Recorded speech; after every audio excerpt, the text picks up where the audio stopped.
رمضان کیوں کہتے ہیں؟ رمضان کا مطلب ہے جل جانا، کس چیز کا جل جانا۔ صلاۃ الاوابین حین ترمز الفصال، نیک لوگ ایک نماز پڑھتے ہیں کب؟ جب اونٹ کے پاؤں جلنے لگیں، اونٹ کے پاؤں جب جلنے لگیں، اونٹ کے بچے کے پاؤں جب جلنے لگیں۔ تو رمضان میں جل جانا، اس کا روزے سے کیا تعلق ہے؟ اس کا روزے سے تعلق یہ ہے کہ 360 دن سال میں ہوتے ہیں چاند کے لحاظ سے، 330 دن کے گناہ اللہ رمضان کے روزوں میں ہر روز میرے آپ کے گناہ جلاتا ہے، جلاتا ہے، جلاتا ہے۔ بھوک لگتی ہے، ایک آگ بنتی ہے، پیاس لگتی ہے، ایک آگ بنتی ہے۔ تو ہمارے لکڑی کی آگ میں چیزیں جلتی ہیں اور ہماری بھوک، روزے کی بھوک کی آگ میں گناہ جلتے ہیں، اور 29ویں روزے اللہ سارے سال کے گناہوں کو جلا کے روزہ والا یا روزے والی کو ایسے پاک کر دیتا ہے جیسے آج ماں کے پیٹ سے نکلا ہو، ایسے ان کو خوبصورت کر دیتا ہے۔ حج کا مہینہ آیا، اعمال اسی طرح ہیں جیسے ہوتے ہیں۔ رمضان کا مہینہ آیا تو میرے نبی کا اعلان ہو گیا، ایک فرض 70 فرض کے برابر ہو جاتا ہے تمہارا، نفل فرض کے برابر۔ فرض اور نفل میں فرق کیا ہے؟ حضرت علی ہی کا فرمان ہے کہ جس شخص نے ایک فرض روزہ چھوڑ دیا، پھر قیامت تک اس کی قضا میں نفل روزے رکھتا رہا، تو ایک روزے کا یہ سارے روزے بدلہ نہیں ہو سکتے۔ ایک نماز چھوڑ دی اور پھر اس کی قضا میں قیامت تک نفل پڑھتا رہا، تو فرض نماز کی ایک رکعت کے ایک سجدے کے برابر بھی نہیں ہے۔ فرض میں اتنی طاقت ہے۔ تو اللہ کی رحمت کیسے متوجہ ہوتی ہے کہ رمضان کے مہینے میں اللہ فرماتے ہیں میرے محبوب کی امت ہے، ایک فرض کو 70 کے برابر کر دو، اور پھر فرماتے ہیں نفل کو فرضوں کے برابر کر دو، اور پھر فرماتے ہیں جو رات کو تراویح پڑھے گا، دن میں روزہ رکھے گا، آخری رات اسے ایسے دھو کے پاک کر دوں گا کہ اس کے ذمے گناہ کا ایک ذرہ بھی باقی نہیں بچے گا، سب گناہ اللہ تعالیٰ اس کے معاف فرما دے گا۔ اور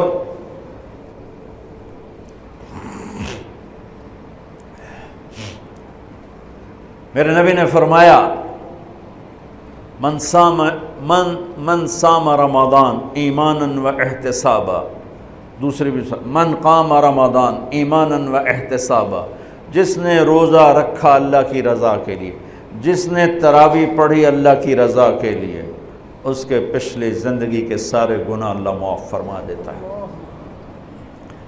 رات کا قیام کسی امت کو نہیں ملا۔ دیکھو روزہ سخت تھا تو ان کا قیام اللیل نہیں تھا، چونکہ وہ اپنی کتاب پڑھ سکتے ہی نہیں تھے۔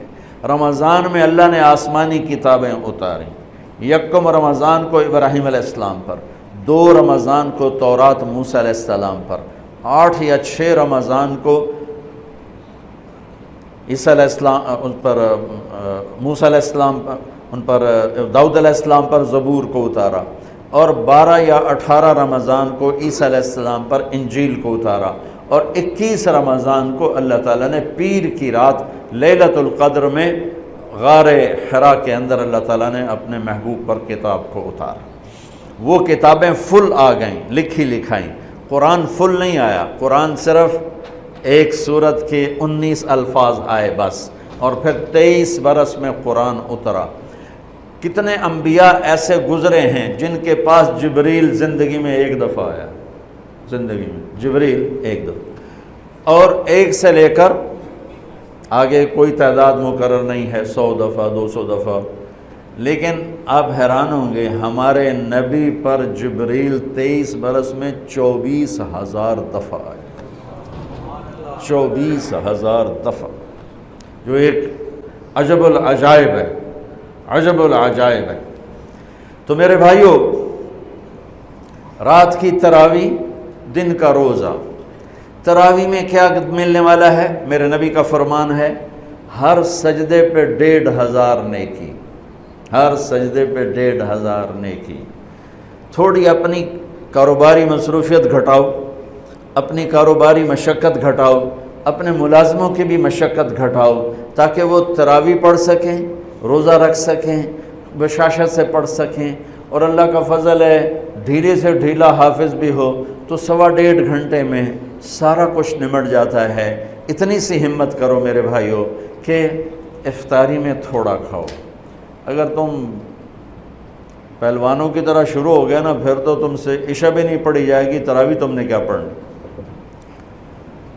روزہ جسم کی فالتو چیزوں کو جلاتا ہے، روزہ ایک قوت پیدا کرتا ہے ایمانی شیطان کے خلاف۔ وہ کیسے پیدا کرتا ہے شیطان کے خلاف؟ اللہ تعالیٰ حلال کو بھی حرام کر دیتا ہے۔ جب بیوی کو بھی شہوت سے دیکھنا حرام ہو گیا اور یہ اس پہ قابو پا گیا تو اوروں کی عزت کو یہ حرام نظر سے کیوں دیکھے گا؟ جب یہ حلال کھانا چھوڑ گیا تو یہ جھوٹ کیوں بولے گا، یہ گالی کیوں دے گا، یہ غیبت کیوں کرے گا؟ جب یہ کان میں دوائی ڈالنا چھوڑ گیا کہ روزہ ٹوٹ جاتا ہے تو یہ اوروں کی غیبت کیوں سنے گا، اوروں کی برائی کیوں سنے گا؟ جب یہ آنکھ میں دوائی نہیں ڈالتا ہے کہ وہ حلق میں جاتی ہے، وہاں سے وہ پیٹ میں چلی جاتی ہے، روزہ ٹوٹ جاتا ہے، تو یہ ان آنکھوں سے غلط کیوں دیکھے گا؟ یہ غلط کیوں کسی کی عزت کے اوپر اپنی بددیانت نظر کو ڈالے گا؟ تو جب یہ اندھیرے میں بند کمرے میں ٹھنڈا پانی پڑا ہوا ہے اور ہاتھ نہیں لگاتا ہے اور اللہ کا دھیان اسے یاد ہوتا ہے کہ اللہ دیکھ رہا ہے، نہاتے ہوئے ہونٹ بند کر لیتا ہے کہ کوئی پانی کا قطرہ منہ میں نہ چلا جائے اور میرا روزہ نہ ٹوٹ جائے، خراب نہ ہو جائے، تو یہ جب اللہ کا اتنا دھیان اس کو نصیب ہو جاتا ہے کہ اللہ دیکھ رہا ہے، ورنہ کیا کسی کو کیا خبر کہ میں 2 گلاس پانی پیتا ہے یا میں پیاس سے بول رہا ہوں۔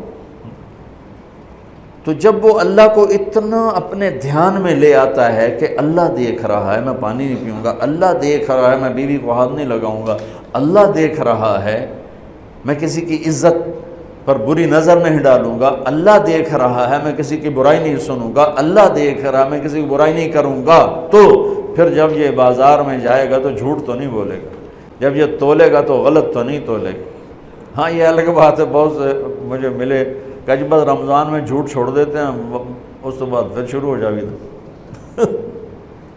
رمضان میں رشوت نہیں لیتا ہوں، اس تو بعد پھر شروع ہو جاتا ہے۔ تو چلو شکر ہے 1 مہینہ تو مسلمان رہتے ہیں۔ اچھا اس کی وجہ کیا ہے کہ رشوت خور کہتا ہے جی رمضان میں نہیں، جی نہیں، رمضان میں جھوٹ نہیں بولنا، رمضان میں صحیح تولنا ہے، رمضان میں غلط نہیں تولنا ہے۔ کیوں؟ شیطان قید ہو جاتا ہے۔ رمضان میں نمازی کیوں بڑھ جاتے ہیں؟ شیطان قید ہو جاتا ہے۔ کسی امت کو یہ نہیں ملا کہ رمضان میں شیطان قید کیے جائیں، اس امت کو ملا رمضان میں شیطان قید ہو جاتے ہیں۔ کسی امت کو یہ نہیں ملا کہ رمضان میں جہنم کے دروازے بند ہو جائیں، اس امت کو ملا ہے رمضان میں جہنم کے دروازے بند ہو جاتے ہیں، جنت کے دروازے کھل جاتے ہیں۔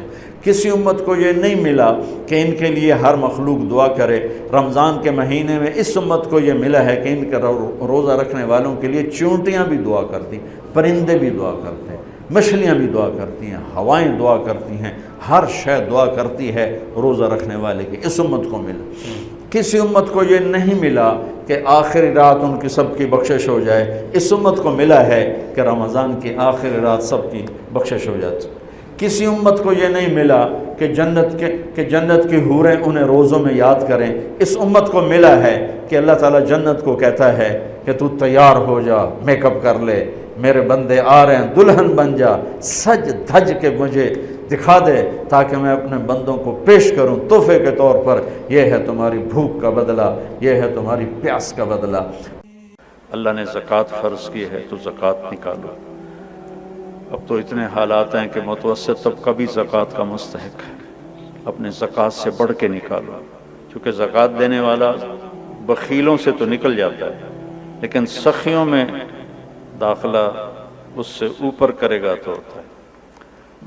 2,500 دے دیا نا 1 لاکھ میں سے، تو تو اب آپ پہ بخیل کا لیبل نہیں لگے گا، لیکن سخی کا بھی نہیں لگے گا۔ اوپر چوانی خرچ کر دو تو ایک سٹیپ آپ آ جائیں گے۔ سخی بن کے زندگی گزارو، لوگوں پہ خرچ کرنے کا مزہ بہت ہے، جوڑنے کے مزے سے زیادہ لگانے کا مزہ ہے۔ تو رمضان آ رہا ہے، خرچ کریں، زکوٰۃ سے بڑھ کر دیں، انتہائی ضرورت مند ہیں ہمارے لوگ۔ ابھی تو وہ جو سیلاب سے جو گھر گرے تھے ابھی تو وہ ہی نہیں بنے، کتنے ہزاروں لوگ بے گھر بیٹھے ہوئے ہیں۔